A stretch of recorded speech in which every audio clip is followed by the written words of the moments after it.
Welcome to my channel, Woodwork Techniques. I hope you all are good. Today, we are going to learn how to repair Cricut bat.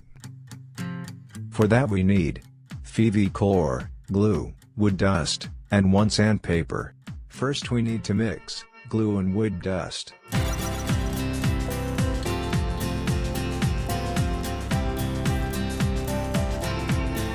Now apply glue on the Cricut bat handle.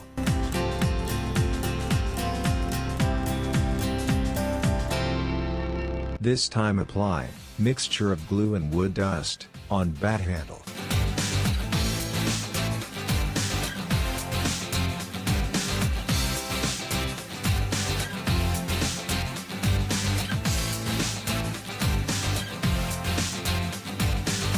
Now apply glue and mixture of glue and wood dust on Cricut bat.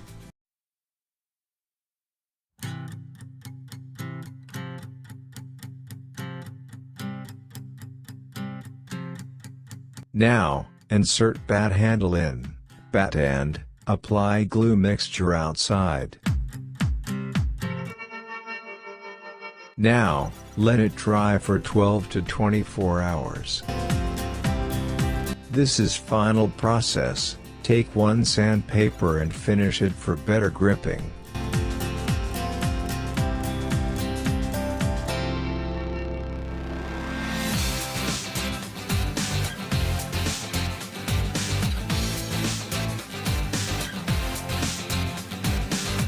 Now, this Cricut bat is ready to use.